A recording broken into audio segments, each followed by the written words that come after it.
Happy Saturday. This is me, your host, Preacher Moss, the host of the SOS, the Shout Out Show. Brothers and sisters, I'm coming to you very happy in a great place. Unfortunately, I will not be able to be on the program live today. So I'm pre recording my show, and Sister Satana, inshallah, will be able to run the back for the comments. The reason I will not be on the show today is I will be hosting something called Share a Story. And members of the WD Muhammad community are going to be sharing stories about our leader, Imam Wardi Muhammad. As much as the story about Imam Wardi Muhammad is a fascinating story and a fascinating journey, today I would like to take a little bit of time to talk about his community. And the interesting thing about Imam Wardi Muhammad's community is that the community comes from the Black community. In essence, this is the original interfaith for Black Muslims, Black Christians, Black atheists, whereby you had a meshing or a congealing of Black religion that really spoke to the needs of the people, that spoke to social justice, that laid a bedrock, brothers and sisters, for understanding legal impetus for so many things that are going on. The idea of family, what a Black family looked like, what a Black business looked like, what a Black church looked like, what a Black mosque looked like. This comes from that space. And I thought it'd be really, really important and interesting to talk about that today on our platform. Now, while I'm not live, I am available. And I hope that I'm relevant for some of the things I'm going to talk about today. I want to give a shout out to Sister Tana for piloting this program, the ship I'm not here today. But I also want to share with you, the viewer, that I'm happy that you came on this platform, because really it's you that also helps pilot this platform. The subject matter, the presentation, the professionalism, the concepts, the humor, all of that is a reflection of the community that I come from. And let's be really, really honest and open up this discussion. This is not just the Black Muslim community. This is the Black community, period. The Black arts community, the Black political community, the Black business community, and of course, the Black religious community. Nowhere in the history of the United States has Black religion, if you want to be honest, affected so many things locally and at the same time affected things internationally. Religion around the world, Christianity, things were introduced to people with leverage, if you will. Islam was a religion that had to evolve. The Black Muslim, if you will, was a religion that evolved into a religion, and then it blossomed. The whole aspect of Christianity, brothers and sisters, I don't argue with folks. I say, when people came over on the boats, the arguments about Christianity, Islam, no. This was a spiritual nurturing that had to be had, a spiritual development ideology and ideation that had to be had, to make sure that the souls of Black folks that came to these shores, through everything they went through, remained steadfast, remained logical, remained loyal to the idea that even the oppression around them could not separate them from the Lord. Very, very powerful, powerful situation. And to believe that it's been brought here. Think about it, brothers and sisters.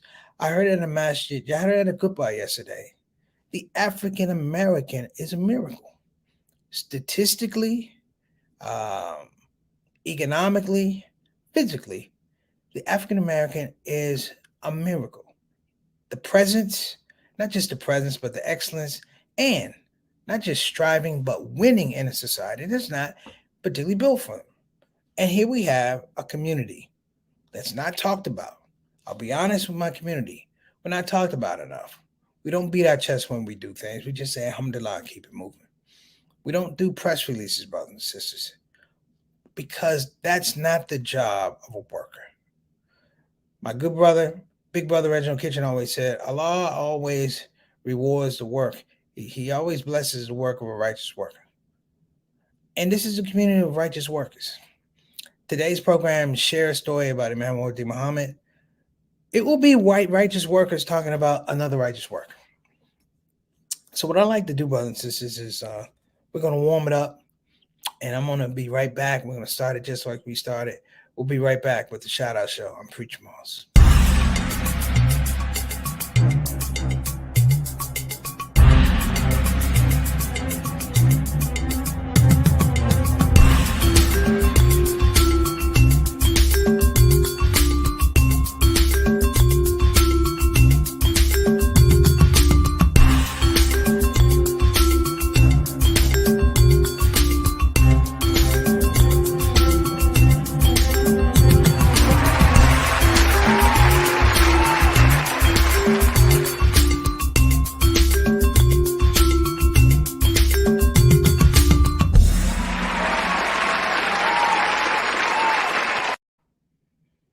back. When I talk about Imam Mufti Muhammad, I like to make it really clear to people, extremely clear, that unlike the program that happened tonight, you have a lot of people that spend a lot of time with Imam Mufti Muhammad. They were advised by him, they were taught by him, they were nurtured by him. I came late to the game, brothers and sisters, I'm not going to lie. But I was able to pick up a lot of breadcrumbs about what he did. And I always tell the story that originally when I made the commitment to be Muslim. I make no bones about it. I had intended to join the Nation of Islam. Let's just be honest.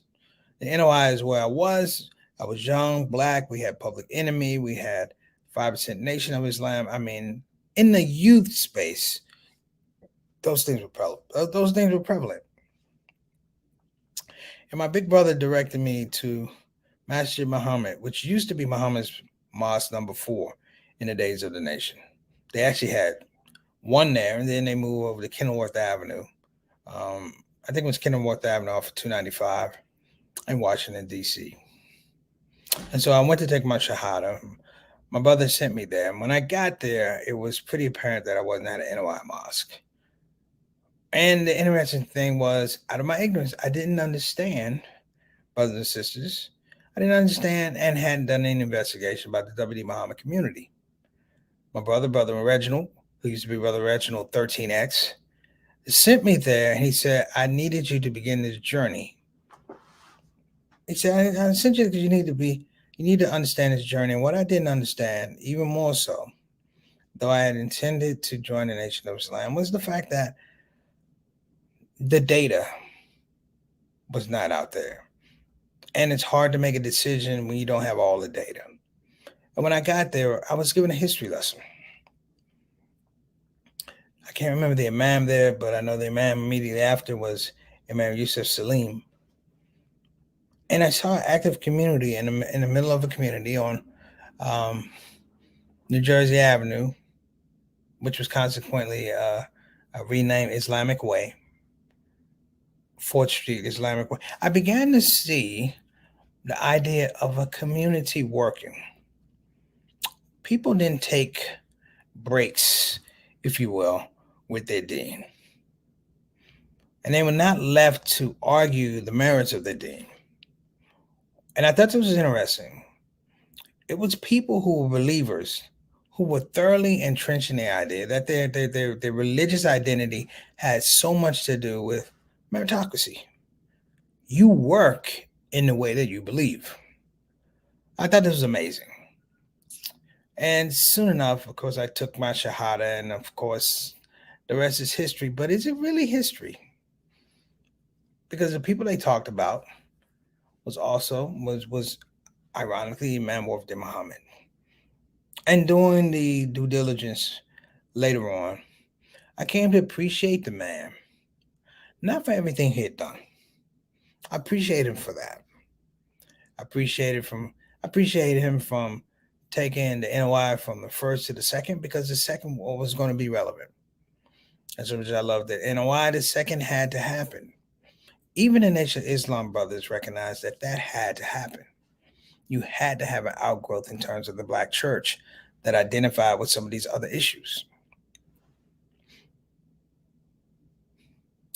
The amazing thing, though, and much the same with the NOI, I was amazed, brothers and sisters, by what those religious bodies produced. Imam Mufti Muhammad, through his leadership, produced a heck of a community. And I'm not talking about career people, doctors, lawyers, judges. We have all of that. Actors, singers, musicians, we have all of that. Scholars, we have all of that. But he produced a particular type of DNA that while you were 100% Muslim, you could be 100% black. That your identity, when it crossed, it didn't trip one another. Does that make sense? And when I say it didn't trip one another, meaning that it lent to each sphere. So while I could be Sunni Muslim, I could still talk to my NOI brothers, and I could talk to my my brothers from overseas, and I could talk to people who were not even, you know, Muslim, and still be able to bring what he called sober language. I love that quote. He was able to bring sober language and to produce a people who had sober language. Now, this idea ran across me as I was sitting in Juma yesterday, and I looked to my left and I looked behind me. There weren't a lot of people there. Masjid Sultan Muhammad. And it's easy to say this place is not filled up. What's going on? The Imam was giving a great khutbah. Shout out to Imam. He was giving a great khutbah. The sisters in the back. And though it wasn't filled with a lot of people, let me say this. You can feel the energy. You can feel the energy. You can feel the love. There's something of a spiritual, esoteric that just fills the room.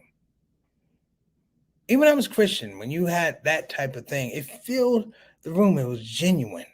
And it came from a place that we all had what was understood as, a shared struggle. And sometimes these days, I don't really understand if people are really are tied into the idea that people have shared struggles. That we are able, brothers and sisters, across the board to be able to look at a situation from whatever walk of Islam we want to claim and go, that is our problem. That's my brother, that's my sister. So before I go on, I want to give a shout out. I know we can't do the shout, but I'm gonna shout out my regular shout out family. First of all, before we get to that, I want to give a shout out, of course, to Sister Ika and her family. They are recovering from a plethora of injuries, illnesses, if you will, over in Indonesia, Depak. We hope you're doing well. Sister Nancy Mustafa, I hope that you're recovering as well. We'll give a shout out to Miss Eleanor. Miss Eleanor has just got home from the hospital, so we definitely keep all of them in our duas. Also, a shout out for my mom. She's been a little bit under the weather. And shout out for Brother Kendrick. We want to make sure that you're doing all right. And of course, Sister Lorraine Kitchen. We'll make sure everything about all of y'all doing all right. And then my shout out family. You know what I'm talking about. I want to make sure we're shouting out Sister Ree, who's going back for week number 2 of her business, Soulful Creations. We hope that she's selling fried chicken, baked chicken, and grilled chicken, brothers and sisters. A lot of chickens are missing in the state of Texas. They're all going to be where she are. 239 Greens Road, Houston, Texas. She's going to be there from 11 to 7. Make sure you check it out. Also, I want to give a shout out to my brother, black man. That's Johnny Lee Thomas. JT, my main man, who has been so graciously hosting his big brother here in the city of Milwaukee. Make sure I get around where I need to be. And just being a good brother, man. And a shout out to my nephews, Ray, Justin Jordan, and the Thomas clan. Shout out to Queen Yolanda as well. Queen Eunice and Queen Maisie and Queen Maisie and Queen... I forgot the last queen. Okay, that's it. But shout out to everybody. Shout out to my mom as well. I want to give a shout out to Brother Eric Carter, our newest member. I want to give a shout out to Brother Altaf Rashid, our main man, our Canadian ambassador. I want to give a shout out to Sister Christy Santiago. I want to give a shout out to Sister Salim, and she's coming on the show. I just want to give a shout out to everybody. And a shout out, of course, brothers and sisters, to Sister Sultana, who's working this thing as best she can. And I want to make sure, brothers and sisters, we give Sister Sultana some love, because she's doing a lot of work all over the place, not just with the shout out show, all over the place. Okay. So let me get back to what we were talking about.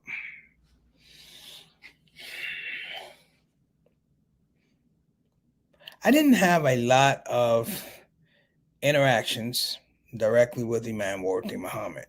Thus, the share a story about Imam Warthi Muhammad, my story is going to be extremely short. He gave a thumbs up for the Allah Made Me Funny tour back in the day. And in a very gentle way, reminded me that it had community impetus. That in some regards, going out and talking about Islam, people are going to ask you where you come from. And he said, you can't stutter. You can't stutter. You can't hiccup. You got to tell people this is where I'm from. And he said, you have to be willing to be judged. He said, you're in this community, he said, but you've been You've been. I had been. I have been. I don't know what's the word. I guess the word is it sheltered. I've been sheltered. I hadn't had to do anything in the WD Muhammad community up to a lot made me funny. And then when I stepped out, it was interesting because I learned some things. And what I learned was this love of the community. And what I also learned is when I got in the media that people really didn't know the story of the WD Muhammad community. The bridging from the first to the second, normally, brothers and sisters, in historical studies, historical imperatives, that bridging normally takes hundreds of years to evolve a strategy, to put in place certain things, governmental structure, to make sure. I mean, normally it involves armies and things like that. And in one fell swoop, this group of people, and I'm going to say this for the nation, I'm going to say this for the W. Muhammad community, to have the mental and intellectual capacity to go from one to the other, is nothing short of a miracle. I earlier referred to the fact that us just being here as a miracle, but imagine the philosophical and religious theological shift that you're making at a point where not too long ago people didn't even think folks could think. They didn't think black people could think, let alone have theological impetus, theological expression, and questions about God coming from a connection that's called Islam. You know, some of the best shows that I've ever had have always been from my community. They have. And it's always been somewhat of a homecoming, if you will, coming back home because to go out in different communities, uh, the imam used to say that, you're going to war. You're going to make people ask, but you're going to war. He said, they're not used to seeing you in those places. He said, they're not used to seeing imams on their members. He said, but with that comedy, you could do it. And I took it seriously. And I really, in my heart of hearts, said, even today, with some of the larger Muslim organizations, I'm always pushing and promoting people from our community, our communities, even the NOI, I promote them too. And the reason I said that is because this mosaic, this puzzle is missing so many pieces, and those pieces are us.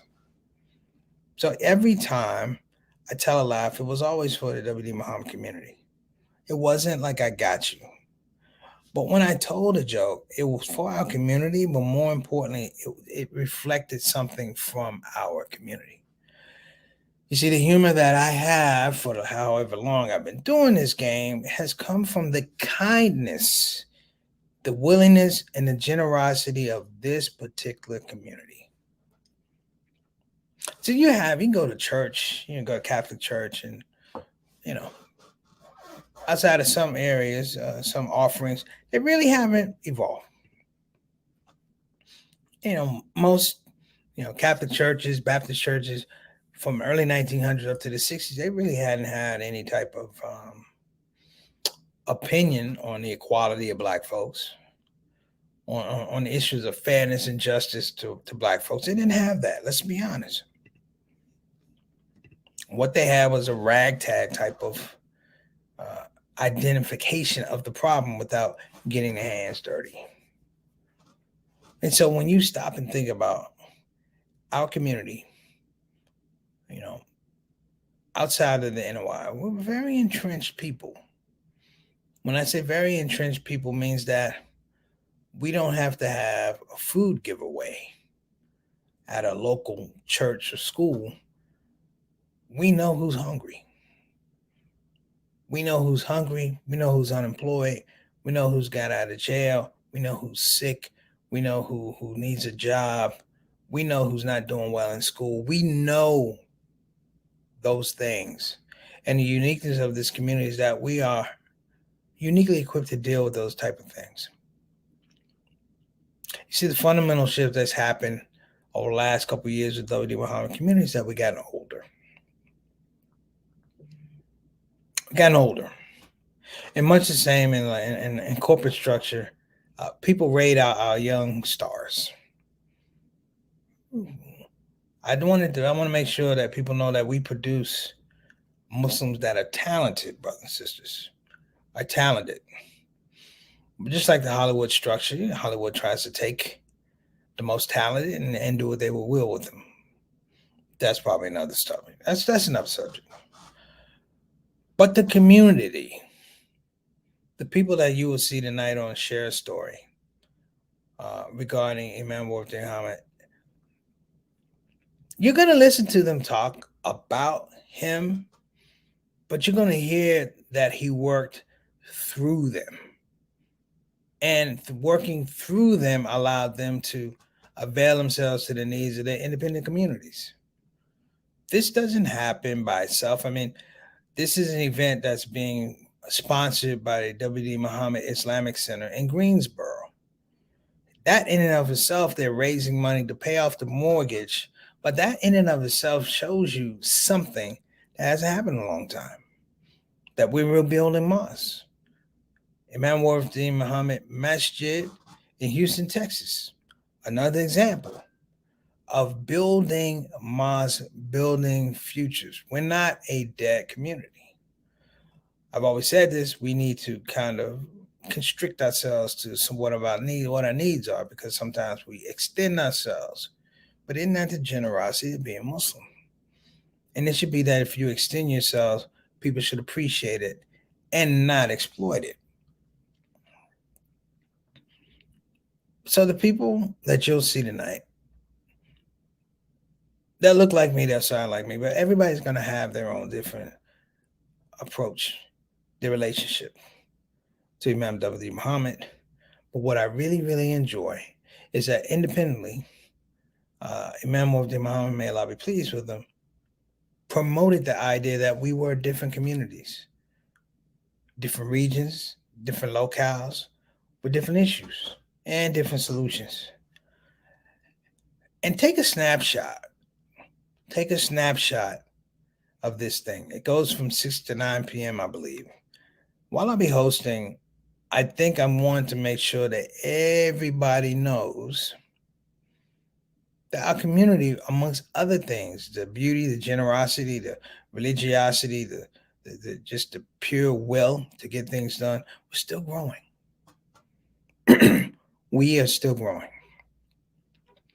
And while people need to be on the front line sometimes and have their pictures taken and press releases and things like that, Allah never wastes the work of a righteous worker. This is a generation that's produced workers after workers after workers after workers. NOI, same way. We are a generation of Black theology children who have learned the most important aspects of hard work and due diligence in our labor. Not how we get paid for our labor. This is important. In our labor, not paid labor. In our spiritual labor for being here on this earth. The axiom of leaving our spaces better than when we arrived. That's also something I have to say about our community. You know, we enter into places and when we leave, they're better. They are fundamentally better. Now, I want to wrap up and I want to make sure that I don't leave out certain things. Because I can leave things out. I do it all the time. But I think it's important to talk about this community in this way as I close. The community has a certain branded content.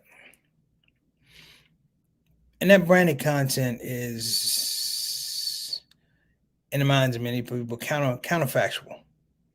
Like you hear about it, but if you don't really see it, it didn't happen. And we have to be very, very wary of that we are in a cancel society. And, you know, we have cancel culture in Islam.